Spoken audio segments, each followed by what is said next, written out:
Bonsoir, bonsoir à toutes et à tous. Bienvenue sur El Marhaba. Quel plaisir de vous retrouver pour ce nouveau numéro de Microscope. Soyez les bienvenus. Résolution du Parlement européen. On va en parler, c'est toujours d'actualité. C'était jeudi dernier, une résolution qui en dit long sur le système, qui en dit long sur le système en Algérie et surtout la liberté d'expression, le pouvoir algérien dans le déni total. C'est le titre de l'émission. Sur le plateau pour en parler avec nous, Gamal Abina, analyste politique, spécialiste des questions internationales. Bonsoir. Bonsoir, Sabine. Merci d'être là. Avec nous au téléphone d'Alger, Rachid Hassani. Merci, secrétaire national chargé de la communication au RCD. Bonsoir, cher Rachid Hassani. Bonsoir, Chaban. Bonsoir à ton invité, et bonsoir à tous les auditeurs, tous les téléspectateurs. Merci d'être avec nous. Et puis par Skype, voilà, cette caméra c'est beaucoup mieux. Merci l'équipe en régie. Maître Aïssa Rahmoun, donc avocat, vice-président de la Fédération internationale des droits humains. Bonsoir, cher maître. Bonsoir, Chaban. Bonsoir aux invités et aux téléspectateurs. Merci à tous les trois d'être avec nous. On va revenir sur cette résolution. Il y a toujours de quoi réagir. Une gifle, une résolution cinglante. Ils étaient 536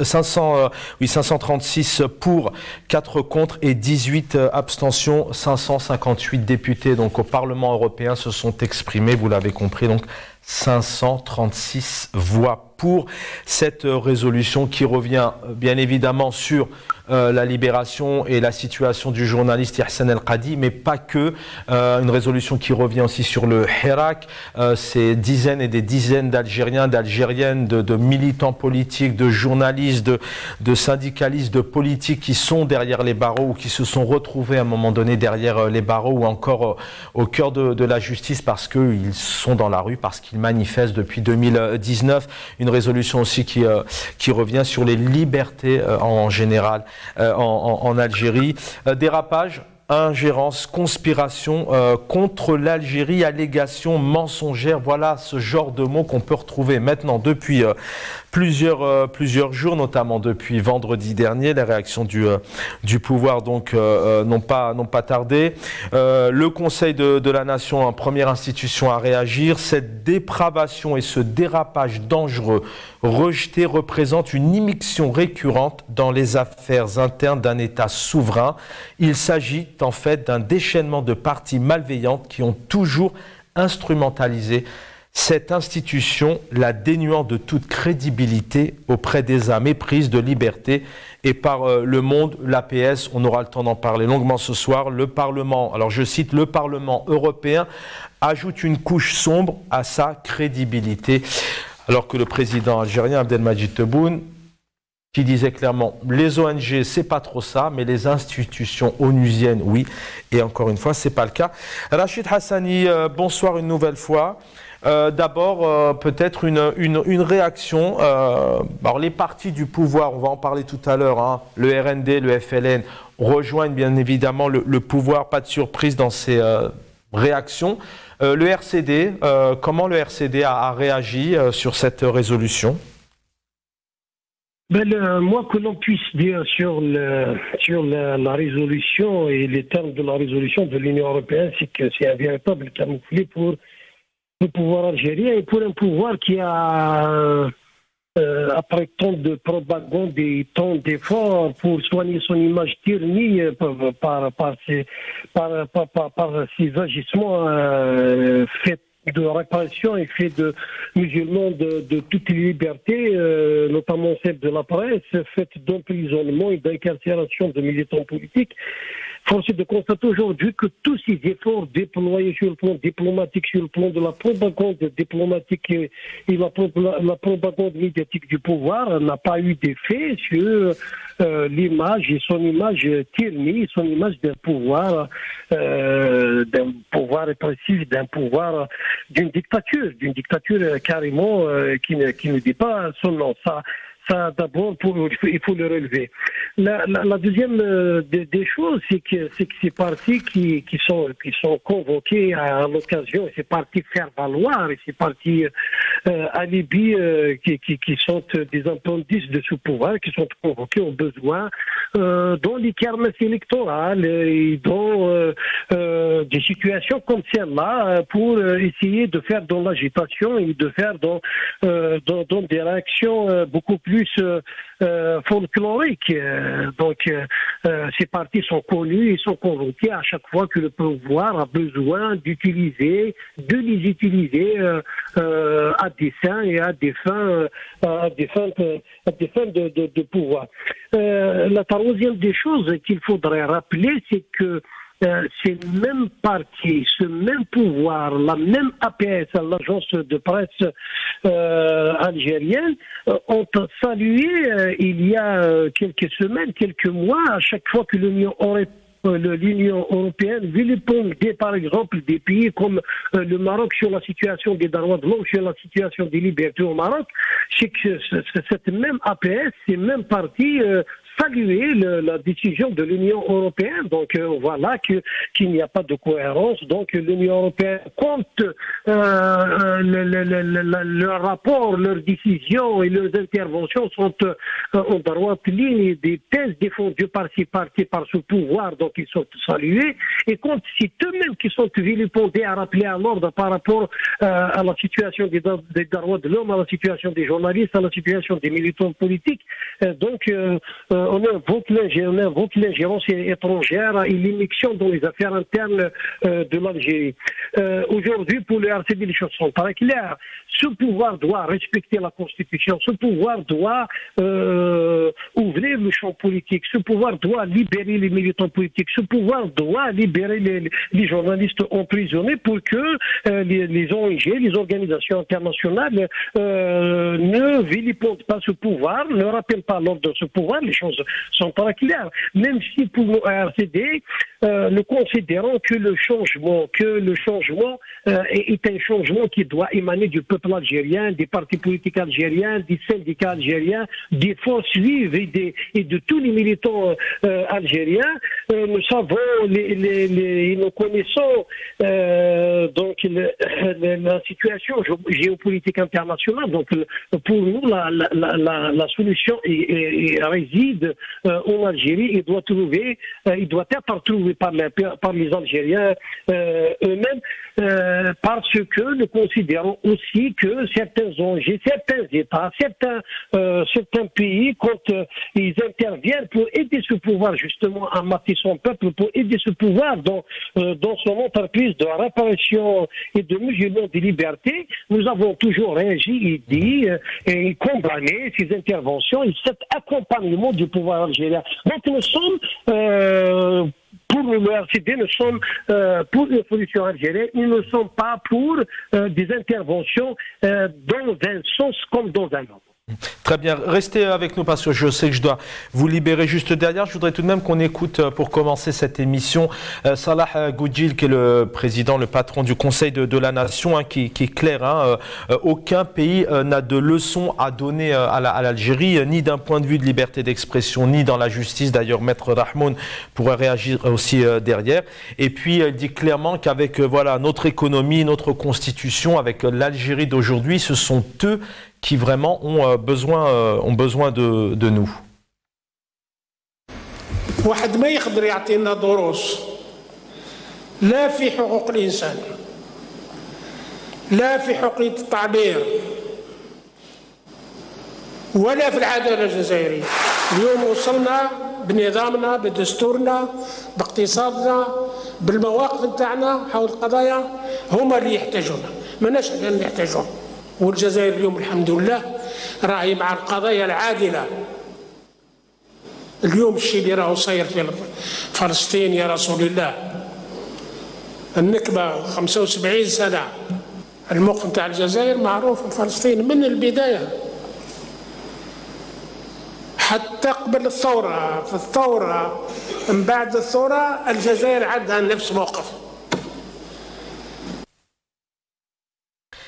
Rachid Hassani avec nous. Quand on entend ici le président du Conseil de la Nation qui dit que l'Algérie n'a pas à recevoir de leçons de personnes, c'est-à-dire d'aucune institution, d'aucun autre État, donc aucune ONG aussi, puisqu'on sait comment les ONG sont classées par le président algérien, est-ce que réellement l'Algérie en est là aujourd'hui avec l'état de la situation de la liberté d'expression, comment régulièrement elle est condamnée à plusieurs niveaux. Comment vous réagissez aussi quand on a un président du Conseil de la Nation qui dit que l'Algérie n'a aucune leçon à recevoir? Nous aurions souhaité que l'Algérie soit effectivement dans cette situation où nous n'allons pas recevoir de leçons des étrangers, des autres pays, des ONG, du Parlement européen, de l'ONU. Nous aurions souhaité qu'on en soit là, mais force est de constater, malheureusement, et hélas, qu'aujourd'hui, nous sommes complètement dans une autre situation. Nous avons l'habitude d'écouter ces discours qui sont rabâchés à chaque fois par des personnages finissants, par des personnages qui ont été avec tous les pouvoirs, avec tous les régimes. On ne peut pas être avec un régime et puis être avec un autre qui considère que le régime d'avant est une aïsaba. Et puis, ce n'est pas cohérent, c'est des discours creux, c'est des mots que nous avons déjà entendus. Ils sont galvaudés à chaque fois. C'est pour une consommation médiatique, c'est pour une consommation interne. Ce personnage ferait mieux d'aller en retraite et laisser les Algériens, surtout les jeunes Algériens, espérer, rêver et construire leur pays. C'est tout ce que nous avons à dire pour ces personnages qui ont goûté à tous les régimes depuis pratiquement 62, donc ils n'ont rien à offrir à l'Algérie. La meilleure des choses qu'ils puissent offrir encore à l'Algérie, c'est de libérer leur place pour laisser la place aux jeunes et laisser la place aux Algériens qui veulent véritablement construire leur pays pour ne plus recevoir justement de leçons de l'étranger. La situation aujourd'hui en Algérie, il est connue. Je vous ai dit tout à l'heure que nous avons une situation extrêmement difficile sur le plan des libertés. Nous n'avons jamais connu en Algérie une situation, une période comme celle que nous sommes en train de vivre depuis 2019. Et nous sommes revenus, y compris sur les maigres acquis que nous avons, que le peuple algérien a arraché après de lourds sacrifices après 88. Donc, nous n'avons ni liberté de presse, ni liberté d'expression, ni liberté d'activité pour les partis politiques, pour les militants politiques. Aujourd'hui, nous avons beaucoup de militants, beaucoup de journalistes qui sont emprisonnés pour leurs opinions et pour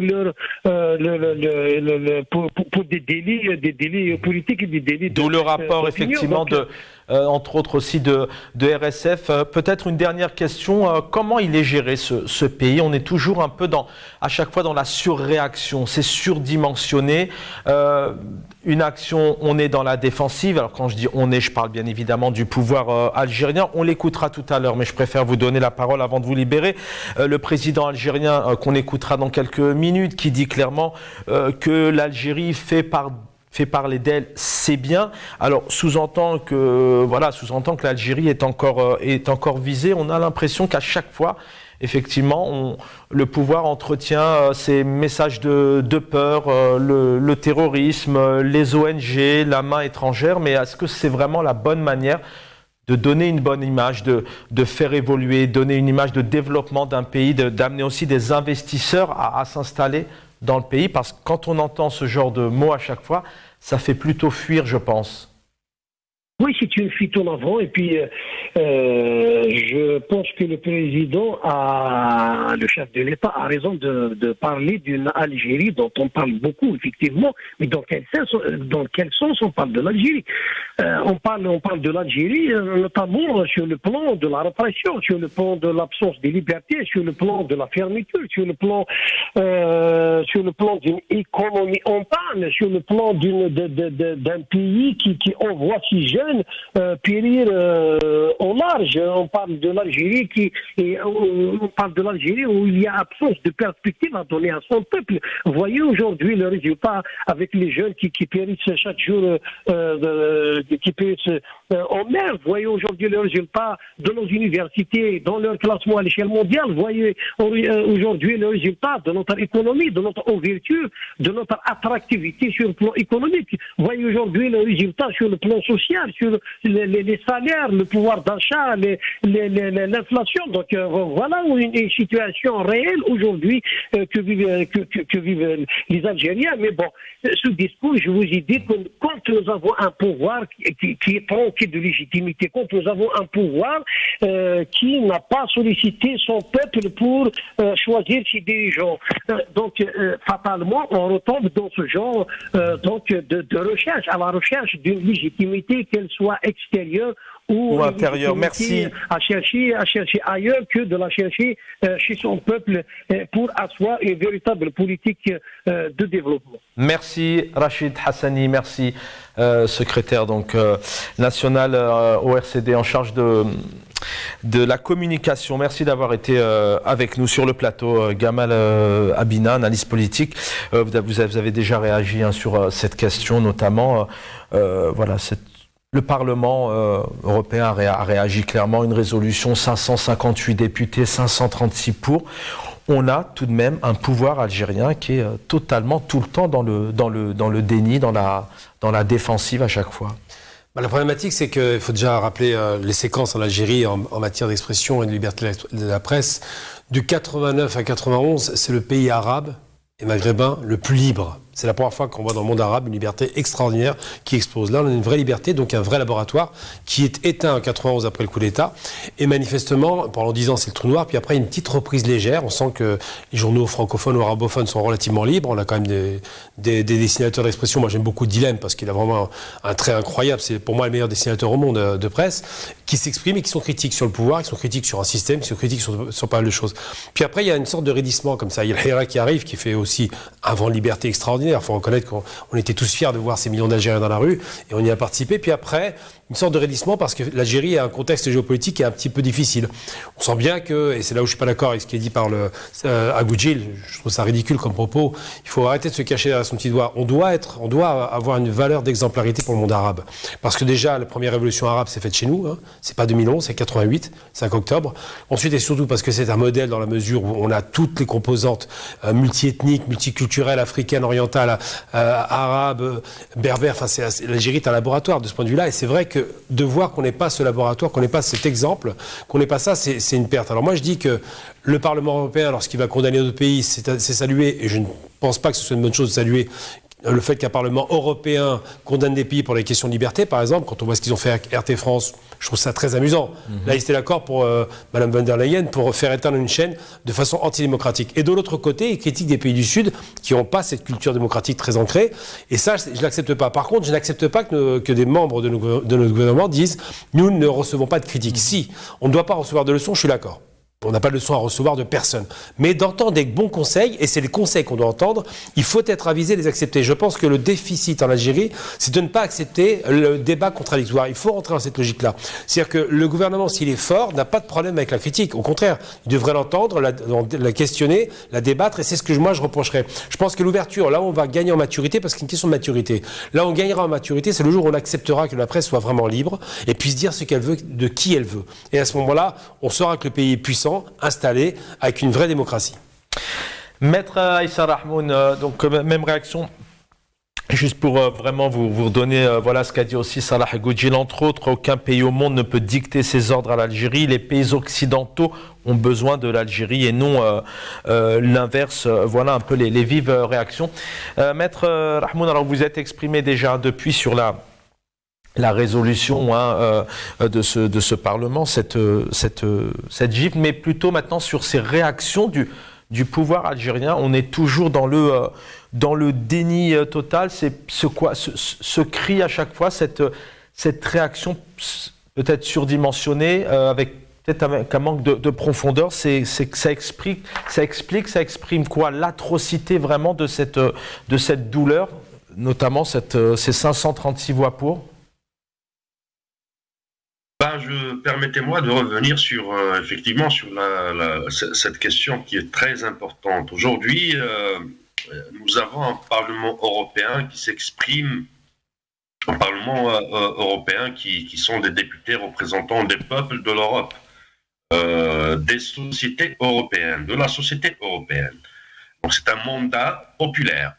Ce n'est pas la Commission européenne, ce n'est pas les instances exécutives de l'Europe, c'est un Parlement issu d'un suffrage de la société européenne. Ça, c'est un premier point.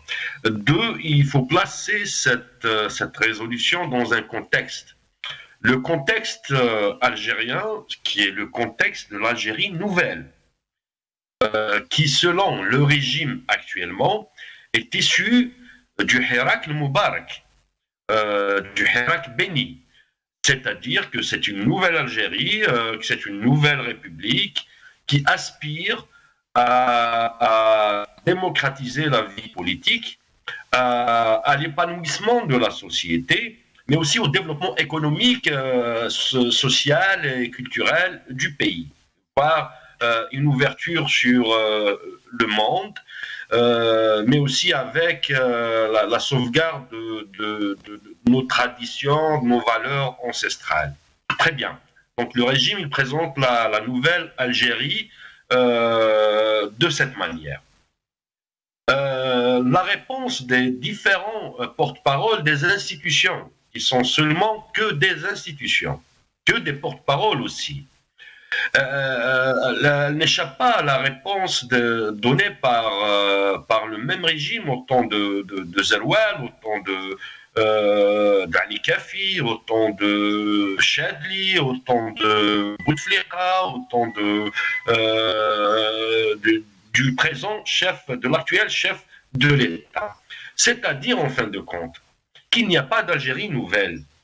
Ils ont tendance à présenter cette Algérie nouvelle comme étant l'Algérie de la démocratie, de l'ouverture, comme déjà exprimé tout à l'heure. Par contre, s'il y avait une volonté du régime, et ça, on rentre dans les processus de transition.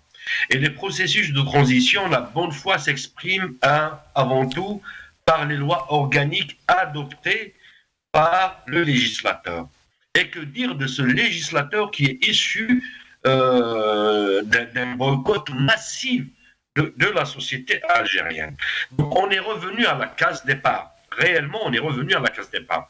Quand on voit des dissolutions de plusieurs associations, donc restrictions faites sur l'espace civique en Algérie, un élément, restrictions sur la liberté de la presse, emprisonnement de journalistes, les outils de la propagande et de la répression, que ce soit la police politique, que ce soit la justice, que ce soit les wilayas, que ce soit l'administration algérienne. Donc, le tout est là. Le dispositif répressif du régime algérien, les vrais décideurs n'ont pas évolué, n'ont pas changé.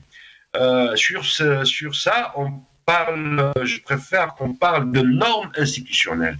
Est-ce que les normes institutionnelles en Algérie ont assumé cette transition d'un état de non-droit à un état de droit, d'un état de non-corruption à un état transparent, à un état où la justice, effectivement, exerce son rôle, son mandat, pas son rôle, son mandat de justice indépendante et autonome. La question est très vite, et elle est sans équivoque, la réponse est non. Aujourd'hui, on n'a pas évolué dans le sens révolutionnaire de l'histoire et de l'essence elle-même du Hirak. Maintenant, je suis tout à fait d'accord que le Parlement européen, dans d'autres cas de figure, effectivement, respectant l'esprit de la révolution et la guerre de libération algérienne, personne n'a le droit de nous donner des leçons. Parce que un des seuls bienfaits de la colonisation demeure la décolonisation. C'est l'esprit révolutionnaire dans ses germes, dans son esprit, dans sa construction politique et démocratique à la fois. Mais force est de constater qu'aujourd'hui, le régime algérien a fait reculer l'Algérie, les institutions algériennes, la société algérienne, vers plus de régression. Et ça se remarque, ça se constate dans notre vie de tous les jours. Je reviens à vous, maître. On va écouter ici donc le président algérien Abdelmadjid Tebboune qui dit clairement que voilà, l'Algérie fait parler.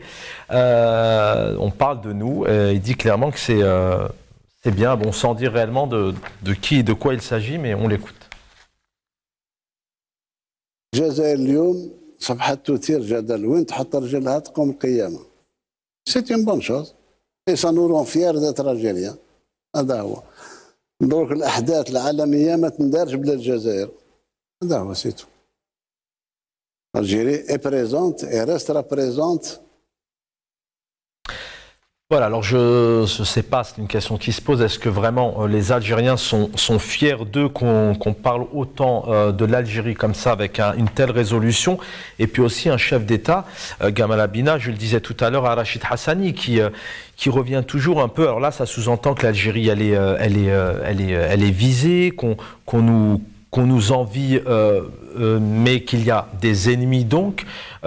Est-ce que c'est vraiment la manière pour vous de gérer? Alors on a compris qu'on était peut-être à l'intérieur d'un bunker, les partis pro-pouvoir du FLN et du RND, où le Front El Moustaqbal disent clairement ingérence dans les affaires d'un État indépendant. On pourrait en citer plusieurs comme ça, mais la gestion de ce pays, on a encore une réaction à chaud, on ne se remet pas en question, on parle d'ennemis. Malheureusement, l'Algérie s'est fondée sur un État qui s'est battu pour se libérer par la force. Donc, à partir du moment où on a un rapport de force, on pense toujours qu'en face, et c'est souvent le cas d'ailleurs, il y a des rapports de force qui sont entretenus. On ne veut pas du bien de l'Algérie, c'est évident. Quand elle va pas bien, ça dérange personne, les années 90. Mais quand elle va un peu mieux, ça dérange tout le monde. Maintenant, il y a des réalités. Je pense que la surréaction, et c'est bien de parler de ça, ça mérite pas une telle réaction. Le Parlement européen, alors j'ai bien entendu notre ami avocat expliquer qu'ils sont élus démocratiquement et que c'est l'émanation du peuple. Sauf que je maintiens mon propos, le Parlement européen n'a pas condamné la Commission européenne. C'est vrai que c'est une commission qui n'est pas démocratique. Et je rappelle que Van der Leyen n'est pas, elle, élue, mais qu'elle a été nommée. Donc c'est une affaire entre eux. Elle n'a pas condamné cet acte de répression, parce qu'on peut parler de répression, de plusieurs chaînes de télévision, pas seulement. On a parlé de RT France, c'est évident, ils ont été éteints partout, mais pas seulement RT France. Ils refusent des chaînes internationales comme TRT turc. Turquie n'en veulent pas en français. Ils veulent pas des Jazeera en français. Donc c'est ça la réalité. On confisque les pouvoirs médiatiques et on prétend qu'on est des démocrates, alors qu'on les donne à des milliardaires en France, par exemple. C'est les questions, c'est le fameux 2 poids 2 mesures. Mais maintenant, et je le répète à nouveau, je considère que les Algériens ont tort de surréagir. C'est vrai, c'est pas normal. Il y a des problèmes chez nous, c'est indiscutable. Il faut ouvrir, il faut encore plus ouvrir l'expression démocratique, c'est normal. Parce qu'il faut arrêter d'avoir peur, parce que là on a le sentiment qu'on est assiégé, il y a des problèmes aux frontières, c'est un pays qui se sent en insécurité chronique par rapport à la stabilité générale des frontières, mais qui n'a pas de raison de se sentir en insécurité à l'intérieur des frontières, puisque le peuple algérien avec le Hirak a montré qu'ils étaient disciplinés, qu'ils étaient matures. Donc cette confiscation de la parole est un tort des dirigeants algériens qui ne devraient pas, moi je pense qu'on ne doit pas réagir ni à ce qui se passe au Maroc, ça n'a aucun intérêt, ni à ce que dit l'Europe. Je veux dire, c'est pas la première fois que le Parlement européen condamne tel ou tel pays pour telle ou telle action, mais surtout faire un effort. C'est-à-dire que ne pas prendre de leçons, c'est normal. Écouter peut-être des conseils avisés, ça peut être intéressant, parce que le conseil en général, c'est pour avancer dans la bonne direction. La sanction parlementaire, c'est pour nous faire une leçon morale qui n'est pas acceptable. Du Parlement européen, je n'entends pas. Et c'est en cela que je dis aujourd'hui que, effectivement, la surréaction n'est pas la bonne réponse. Et le fait de jouer la carte Tahia al-Jazair, on est fiers d'être algérien. Alors, je pense que M. Tebboune, lorsqu'il dit ça, il fait référence à l'action algérienne sur un plan plutôt du sport, on le sait déjà, et surtout sur un plan de son action diplomatique. C'est à ce niveau-là qu'il situe les choses. Je suis pas certain qu'ils disent que c'est bien qu'on se fasse taper dessus par l'Europe. Ça, c'est peut-être pas le propos. Mais ce qui est sûr, c'est que l'Algérie doit s'enorgueillir de devenir mature. On a été un modèle de révolution pour le monde arabo-musulman. On doit continuer à être un modèle. Maître Rahmoun, sur cette surréaction, et on parle effectivement peut-être de surréaction, mais surtout un peu dans la maturité, la gestion. On a encore ici les partis donc pro-pouvoir, les médias aussi qui sont dans le pouvoir, parce que les autres médias, malheureusement, on les a pas entendus, pour des raisons certainement qu'on connaît. Quand je parle de surréaction, c'est aussi de gestion d'un pays. On rappelle que c'est la 3e fois, je crois, que le Parlement sanctionne l'Algérie, donc il y a une certaine réalité. Mais voilà, un président du Conseil de la Nation qui revient encore une fois, on est visé, l'ennemi, on est en danger. Ça en dit long peut-être sur la gestion d'un pays comme l'Algérie. Deux événements et un parallèle en même temps. Vous voyez, quand le chef de l'État dit qu'aujourd'hui l'Algérie, dès qu'elle pose son pied dans un événement international, on parle d'elle. C'est tant mieux selon lui, mais en face, il y a une résolution du Parlement européen et un arsenal guerrier sur la Palestine. Vous voyez que le Parlement arabe réagit à la résolution du Parlement européen qui sanctionne, qui est une résolution morale, politique, beaucoup plus. Ce n'est pas une résolution qui est exécutoire, contraignante pour les pays. Et heureusement, c'est cela. Et le Parlement africain aussi, l'Union des parlementaires africains ont fait autant. Et l'Algérie qui se posait la question pourquoi le Parlement européen avait précédé une résolution du Parlement européen en étant très à gauche, très maladroit. Parce que le Parlement européen avait condamné aussi l'arsenal militaire et les frappes sur Gaza en territoire occupé. Donc vous voyez un peu je dirais la maladresse, mais aussi l'incohérence dans les prises de position. Oui, parce qu'on a un président, on a Salah Goudjil. On a Salah Goudjil qui dit effectivement que l'Algérie est proche des causes justes.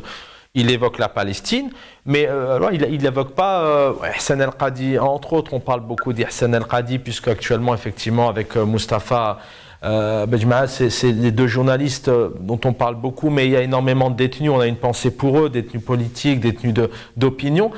Mais voilà, et à la fois, il s'arrête vraiment. Gère deux registres de commerce en interne. C'est celui de l'identité et de l'islam. Comme il gère deux registres de commerce en externe, le Sahara occidental et la question palestinienne.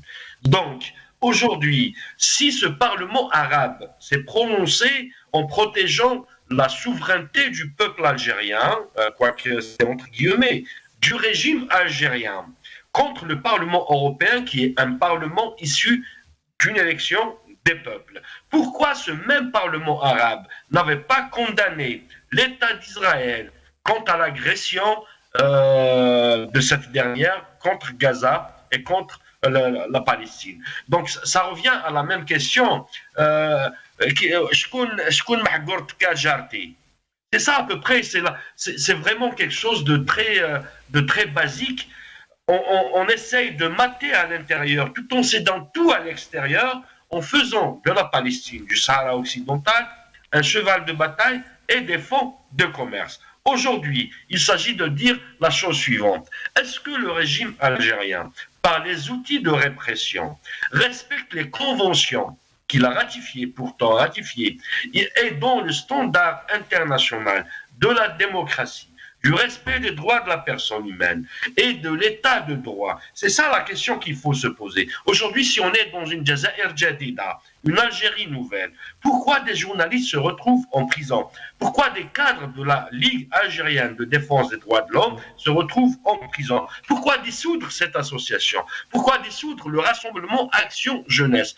Ces organisations qui sont issues juste après le 5 octobre 88, qui était l'un des premiers printemps de la région, du printemps arabe, c'était le précurseur du printemps arabe, effectivement. Pourquoi aujourd'hui mettre ce tableau de bord à zéro? Il clignote au rouge.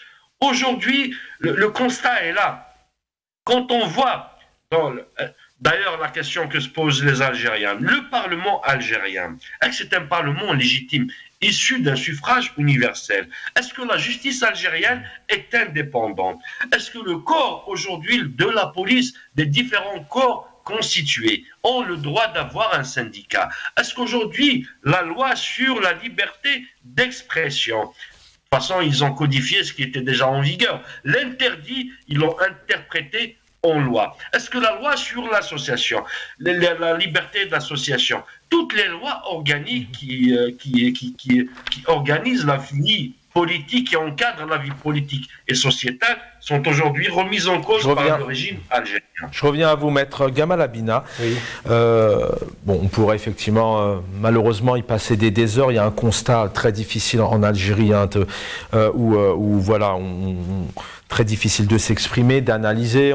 L'Algérie est à quelques mois, les Algériens, on est à quelques mois d'une élection présidentielle qui devrait arriver. On n'entend personne, aucun média réagir. Qu'est-ce que ce genre de système, ce genre de pouvoir, si on prenait un peu de la hauteur, qu'est-ce qu'il a à gagner encore aujourd'hui en mettant des parenthèses partout lorsqu'on dénonce et il y a des résolutions comme celle-ci, il y a des eurodéputés aussi qui en parlent bien avant. Enfin, qu'est-ce qu'aujourd'hui ils ont à gagner ? Pourquoi est-ce qu'ils ne mettent pas un peu de lest en assumant, en se disant « Ok, il y a un constat qui est là », les ONG dénoncent, le Parlement dénonce. Pourquoi ils n'ont pas envie d'écouter et de bouger à un moment donné ? Je trouve dommage parce qu'il y a une paranoïa. Malheureusement, c'est une forme de paranoïa. Et je le déplore vraiment parce qu'il n'y a pas de raison. On a montré que le peuple algérien était mature, donc il n'y a pas de dérive possible. Il faut que tout le monde puisse parler. Il y a un adage qui dit, pour plaisanter, on dit que la démocratie, c'est cause toujours, et la dictature, c'est ferme là. C'est ce qui est dit. Malheureusement, chez nous, c'est un petit peu l'idée de se ferme là. Ils ont tort. Il vaut mieux dire cause toujours pour calmer les tensions sociales, pour que tout le monde puisse s'exprimer et faire avancer le débat social, c'est important. Mais moi, ce qui me rassure, en vérité, c'est pas tellement le fait que le gouvernement surréagisse. Ce qui me rassure, c'est qu'au contraire, je suis content, pas qu'il surréagisse.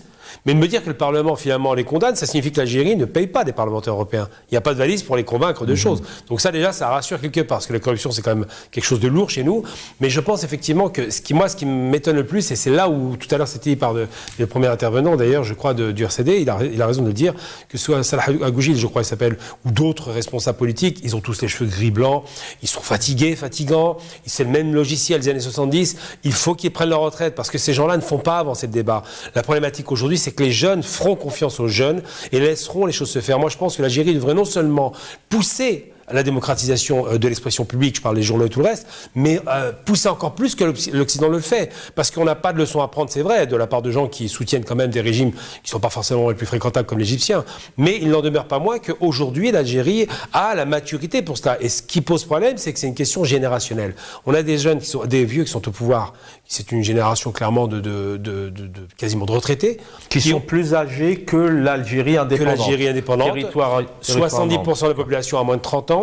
Et ces vieux, c'est un problème, vraiment un conflit générationnel, ont peur de ce qu'il y a en dessous. Ils ont peur de la jeunesse, ils ont peur de la transmission. Et il y a un discours qui avait été tenu par M. Bouteflika avant qu'il ait son attaque cérébrale, qui était catastrophique. Il avait dit, aujourd'hui, nous devons passer le relais à la génération nouvelle. C'est ça qu'on n'a pas obtenu malheureusement, parce qu'il a eu son attaque cérébrale. S'il avait fait ce relais, je pense qu'on n'aurait pas eu ces tensions et on ne serait pas encore dans une forme de paranoïa. Je pense que les autorités algériennes, en surréagissant, ont tort et montrent que finalement c'est une forme de faiblesse quand on s'énerve comme ça, au lieu de laisser passer par des profits et de dire simplement, oui, effectivement, il y a peut-être un effort à faire. Bon, on n'aime pas les leçons, on ne prend pas les leçons du Parlement européen, mais il va falloir qu'on discute avec notre population pour que ça aille mieux. Et ils ne le font pas. Et ça, je le déplore. Et ça, c'est vraiment dommage parce que finalement, un pays fort, c'est un pays qui a confiance en sa population. Maître Rahmoun, même question. Qu'est-ce qui aujourd'hui, qu'est-ce qui fait que ce pouvoir-là ne soit pas à un moment donné face à son miroir en prenant en compte tous ces éléments-là? Effectivement, il y a eu cette période de 88-91 avant le coup d'État et que le pouvoir ait arrêté cet élan démocratique qui avait été mis en place. Pourquoi est-ce qu'aujourd'hui, en 2023, le pouvoir ne se dit pas stop? On assume, on avance, on ouvre le champ médiatique, on ouvre le champ politique et on essaye de prendre en compte et de respecter les citoyens. Tout d'abord, le régime veut garder l'impunité. Et quand on parle de l'impunité, l'histoire de l'Algérie post-indépendance a démontré qu'il y avait des crimes politiques. Il y a beaucoup de dissidents de ce régime, qu'ils soient dans le corps politique ou dans le corps militaire, parce que les deux corps s'entremêlent. Un régime, c'est un corps, avec des politiques, des militaires, qui sont les vrais détenteurs du pouvoir politique. y avait beaucoup de dissidents, pour ne citer que ces dissidents, qui ont dénoncé les pratiques étant faites dans le régime. Il y a eu des assassinats politiques, il y a eu des coups d'État perpétuels. C'est les coups d'État continus, d'une manière continue. C'est un pays où on fait démissionner un président, malgré la Constitution. C'est un pays où on assassine des présidents, où on écourte le mandat d'un président. C'est un pays où le président rend des comptes à l'état-major de l'armée, mais pas à la population. C'est un pays où des élections sont truquées. Il n'y avait jamais eu d'élections transparentes, libres et honnêtes. C'est un pays où les pouvoirs, quand on cite les pouvoirs, les trois pouvoirs qui sont censés être la façade d'une pratique républicaine, pouvoir législatif, judiciaire et exécutif, c'est des pouvoirs qui sont concentrés dans le même centre de décision. C'est un pouvoir qui est centralisé à outrance. C'est un pouvoir qui considère le peuple comme des éternels adolescents. Adolescents, c'est trop, parce que dans l'adolescence, il y a une révolution. Des éternels enfants qui ne sont pas aptes à exercer la citoyenneté, alors là, la prise de décision politique. C'est un pouvoir qui oriente toute décision qui engage la nation. Donc, à partir de ce fait, un pouvoir qui est né de la violence, d'un coup d'État, ce pouvoir ne peut pas s'amender. Je dirais que le pouvoir, et à l'heure actuelle, qu'est-ce qui... Alors on a compris, et puis avec nos observateurs, nos analystes, on comprend aussi que là, au sein du pouvoir, il y a tout de même plusieurs pouvoirs. Il y a le corps militaire, il y a le corps politique, et on ne sait même pas trop qui dirige. C'est toujours un peu complexe. Mais aujourd'hui, c'est parce qu'ils se tiennent les uns aux autres que personne s'autorise à lâcher du lest. On l'a vu dernièrement, un président qui ouvre ses bras à une ONG, puis qui derrière la démonte. Alors sur ça, le peuple est otage de tout ça. Et quand un peuple de 45 millions de citoyens est otage de calculs, moi j'ai défendu Louis Ahnoun à l'occasion du procès de Toufir, Saïd Bouteflika, Tartag et Louis Ahnoun, le procès intenté par Gaïd Salah, qui n'était pas un procès judiciaire. J'ai défendu Louis Ahnoun en étant très convaincu que ce procès était une histoire de rendement de compte entre les différents clans du régime en Algérie. Donc j'ai vu de près ce que les décisions, les vrais décideurs concoctaient sur le dos des Algériens. Aujourd'hui, le peuple algérien n'est consulté que pour faire cette façade, une façade démocratique. C'est la façade d'une façade démocratique. Consultation populaire.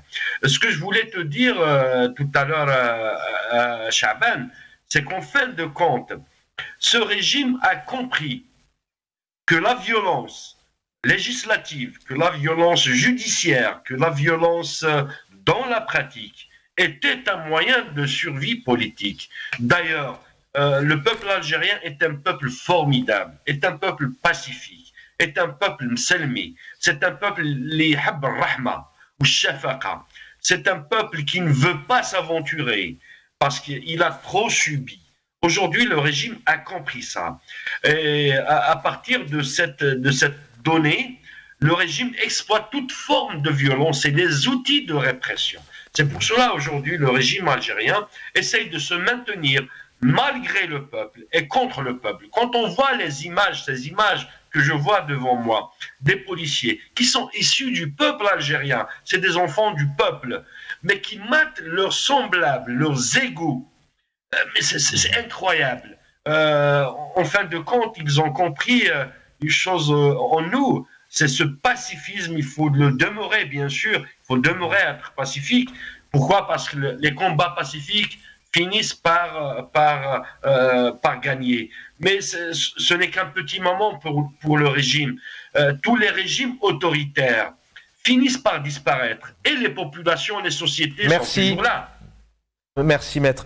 Gamal Abinat, pour ces régimes autoritaires, nous dit ici maître Rahmoun qu'à un moment donné il tombe, il y a le Portugal, il y a plusieurs pays d'Amérique latine entre autres. Si on devait donner peut-être un mot d'espoir ou peut-être un avenir proche pour tout de même un peuple, le pouvoir d'achat, la liberté d'expression, il y a encore des centaines et des centaines de personnes qu'on appelle les haragas qui meurent en mer pour venir en Europe. Quelle piste on pourrait donner aujourd'hui pour se sortir de ça? Ça va pas plaire, mais je vais quand même le dire. Donc, vous venez d'évoquer effectivement le Portugal avec Salazar, que ce soit l'Espagne de Franco en 75, que ce soit tous les régimes autoritaires européens qui ont existé. On n'oublie jamais qu'ils ont été autoritaires aussi. C'est tombé parce que ces pays ont su et ont pu se développer. Le corollaire de la démocratie et de l'expression populaire et donc de l'apaisement des tensions sociales, parce qu'un pouvoir fort économiquement, c'est le développement économique. Et ce qui se trouve chez nous en Algérie, ce développement économique doit être induit par la population qui est mature aujourd'hui, accompagné, et ce développement conduira nécessairement à une démocratisation. Parce qu'on prend l'Espagne, par exemple, qui rentre en Europe en 86, les institutions démocratiques sont bien installées, et l'Espagne se développe un peu un régime. C'est pas que la démocratie développe le pays, c'est que le pays a été développé par des pouvoirs autoritaires qui ont permis l'industrialisation du pays pour passer en phase démocratique. Donc je pense que pour que notre pays puisse s'élever démocratiquement, il faut qu'il y ait des installations économiques qui soient solides et viables, et surtout, et c'est le plus important parce que ça on le trouve dans le monde entier, comme en Amérique du Sud, les dictatures sud-américaines ne tombent que parce que l'Amérique arrête de les soutenir. Et le développement commence à démarrer. Eh bien, je pense que pour que la démocratie et que le haraga s'arrête, pour que ça démarre, il faut qu'il y ait un développement économique, et il faut en finir avec un mal, le mal principal de tous les maux, c'est la corruption. La problématique en Algérie, c'est la corruption. Tout à l'heure, on a essayé de définir un peu qui sont les pouvoirs en place. C'est pas l'armée et le pouvoir politique. Il y a plus que ça. Il y a les lobbies des importateurs, il y a le lobby des propriétaires terriens, il y a le lobby du privé, du secteur public. Donc tout ça, c'est des lobbies qui s'affrontent dans un équilibre très précaire, mais qui, s'ils réussissent à s'amender, pour le coup, on parlait d'un amendement tout à l'heure, sortir de la logique qui présidait à la création de l'Algérie, à savoir un coup de force, à ce moment-là, le pays pourra montrer à nouveau l'exemple qu'il aurait dû être pour le reste du monde arabe de l'Afrique du Nord, à savoir un pays qui se développe dans le calme, dans la sérénité, avec un amour de sa population. On a une échéance qui arrive incessamment sous peu. Normalement, la visite du président algérien en France. Encore une fois, on n'en sait pas plus. C'est toujours un peu l'omerta en Algérie. Est-ce que le président algérien, aujourd'hui, avec la situation dans laquelle il est, parce que c'est l'homme numéro 1 en Algérie, qu'on le veuille ou non, ce qui pourrait vraiment arriver en France, faire un discours à l'Assemblée, se positionner, faire face à une presse diverses et variées en direct. Comment est-ce que vraiment vous croyez à cette visite? Et puis aussi, et je vous laisse réagir, est-ce que Emmanuel Macron va vouloir déambuler avec un personnage qui est quand même très critiqué, qui manque de légitimité, qui pose des gros soucis en termes de démocratie? Alors, je ne suis pas sûr que c'est ça dans ce sens-là qu'il faut le prendre, parce que je pense que c'est Macron qui actuellement est très critiqué, même si en Algérie, bon, la population s'est exprimée, mais Macron a un problème en termes intérieurs, en termes d'image. On vient d'apprendre que son neveu par alliance vient d'être agressé, donc c'est plutôt lui qui est inquiet dans un bain de foule. Mais pour son image, est-ce qu'à un moment donné, arriver avec un président d'une Algérie, dans l'état où est l'Algérie, et tous ces jeunes emprisonnés, les haragas... ça pose pas de problème. Il le fait avec d'autres présidents ou d'autres dictatures. La question qui se pose, c'est est-ce qu'il va montrer un geste fort d'une fraternisation entre la France et l'Algérie en étant le président de la paix? C'est ce que veut Macron. Il a des problèmes intérieurs, c'est pourquoi d'ailleurs on n'est même pas sûr que M. Tebboune vienne le mois prochain, parce que c'est un problème franco-français. Aujourd'hui, on ne sait pas si la France peut recevoir des officiels parce qu'ils ne sont même pas capables de protéger leurs propres députés. Est-ce que Tebboune va pouvoir assumer aussi les hirakistes, mais pas que les hirakistes? Beaucoup plus facilement, parce que c'est un homme de médias. Hein. On l'a vu prendre la parole. Bon, c'est toujours un peu maîtrisé, mais il ne va pas être embêté. Un homme de médias, vous parlez de... Je parle des médias algériens. Il a l'habitude de parler aux journalistes et il sait comment les maîtriser, entre guillemets, même si c'est... En Algérie, mais pas en France. Non, on s'entend bien. En France, il sait comment leur parler parce qu'il y a un rapport de défiance qui est très connu et ancien. Les journalistes français qui parlent à un dirigeant algérien font toujours attention à ce qu'ils disent, donc il n'y aura pas de dérapage. Ça, il sait très bien qu'il va arriver sur un terrain favorable. Il ne sera pas plus inquiet. Vous voyez, alors là, je mettrai un bémol, parce que autant on se souvient d'Abdelaziz Bouteflika, qui avait une teigne, qui savait, qui était beaucoup, alors que là, on a quand même un président qui est plutôt à chaque fois en enregistré, il n'est jamais en live. Oui, mais il est en position c'est une sorte de Hollande algérien. C'est-à-dire que c'est pas quelqu'un de frontal. Il peut recevoir des critiques, il va prendre des sourires, des pauses et il va répondre calmement. Je ne crois pas qu'il va avoir de problème avec la presse et la presse n'a aucun intérêt à le critiquer. Bon. Je dis que politiquement ils ne le feront pas parce que les dirigeants français vont dire aux journalistes on y va doucement parce qu'ils ont besoin d'un accord entre la France et l'Algérie. On y reviendra en tout cas. Maître Aïssa Rahmoun, merci d'avoir été avec nous, avocat, vice-président de la Fédération internationale des droits humains. Gamal Abina. Je tiens à le féliciter d'ailleurs d'avoir soutenu Louisa Hanoun. C'est tout à son honneur parce qu'elle ne méritait pas d'être poursuivie.